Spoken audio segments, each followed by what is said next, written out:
नमस्कार, आप देख रहे हैं भारत टाइम्स न्यूज और मैं हूं आपके साथ छवि।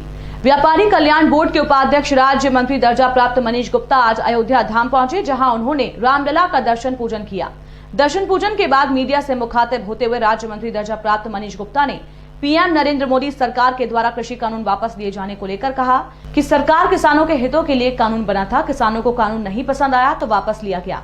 हमारी सरकार किसानों का सम्मान करती है, कृषि क्षेत्र में सुधार के साथ सरकार कदम बढ़ाएगी। वहीं राज्य मंत्री दर्जा प्राप्त मनीष गुप्ता ने कहा कि व्यापारियों के लिए बहुत कुछ सरकार ने किया है। दुर्घटना में मृत्यु पर जीएसटी के माध्यम से जो पंजीकृत व्यापारी हैं, पूरे उत्तर प्रदेश में उनको 10 लाख रुपए की सहायता दी जा रही है। मंडी परिषद में रजिस्टर्ड व्यापारी हैं, दुर्घटना की मृत्यु पर उनको भी 5 लाख की सहायता दी जा रही है। उन्होंने कहा कि उनके परिवारों को जो गरीब पल्लेदार मजदूर उनमें काम करते हैं, उनके इलाज का खर्च भी सरकार उठा रही है। वर्तमान समय में कोई भी दुर्घटना हो जाती है तो उस दुर्घटना में 5,000 रुपए से लेकर 3 लाख रुपए तक उनके इलाज के लिए सरकार खर्च उठाएगी। उनके आवास के लिए 2 लाख और व्यापारियों के यहाँ काम करने वाले दैनिक मजदूर, दिहाड़ी मजदूरों के लिए भी पूरी व्यवस्था इसी प्रकार से करी गई है। इसी के साथ एक और सुविधा दी गई है कि अगर किसी की मौत हो जाती है, 30,000 खर्च को लेकर सरकार उनके अनुदान के रूप में प्रदान करेगी।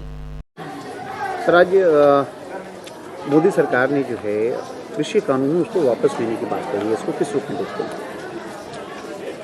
हमारी सरकार जनता के हितों के लिए कानून बनाती है और समाज की दिशा में आगे बढ़ने में जो परेशानियां आ रही हैं उनको दूर करने के लिए बनाती है।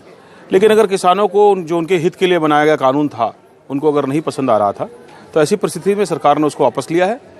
जनता के जन समर्थन को हम नतमस्तक हैं, उनकी बात को पूरे सम्मान देते हैं। इसी कड़ी में हमने और कृषि के क्षेत्र में और नई सुधार लाने की आवश्यकता है। इसके लिए और जहां जो जरूरत होगी उस पर और कदम सरकार उठाएगी।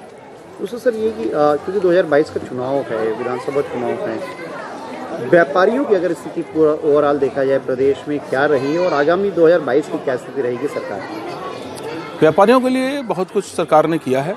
दुर्घटना में मृत्यु पर जीएसटी के माध्यम से जो पंजीकृत व्यापारी हैं, पूरे देश में सिर्फ उत्तर प्रदेश में उनको 10 लाख रुपए की सहायता दी जा रही है। मंडी परिषद में जो रजिस्टर्ड व्यापारी हैं उनको दुर्घटना में मृत्यु में 5 लाख की सहायता दी जा रही है। और उनके परिवार को जो गरीब पल्लेदार मजदूर उसमें काम करते हैं, उनके इलाज का खर्च भी सरकार उठा रही है। वर्तमान समय में अगर कोई दुर्घटना हो जाती है तो उस दुर्घटना में अगर उनका हाथ टूटता है, पैर टूटता है या ईश्वर न करे कोई अंग में और गंभीर चोट आती है तो 5,000 रुपये से लेकर के 3 लाख रुपए तक उनके इलाज का खर्च सरकार उठाएगी। उनके आवास के लिए 2 लाख रुपये अपना मकान बनाना चाहते हैं। व्यापारियों के यहाँ काम करने वाले दैनिक मजदूरों को, दिहाड़ी मजदूरों के लिए भी पूरी व्यवस्था इसी प्रकार से करी गई है। और इसी के साथ एक और सुविधा दी गई है, ईश्वर न करे उनका स्वर्गवास हो जाता है, ऐसी दशा में उनकी मृत्यु के खर्च से लेकर के और 13वीं के खर्च तक 30,000 रुपये सरकार अनुदान के रूप में उनको प्रदान करेगी।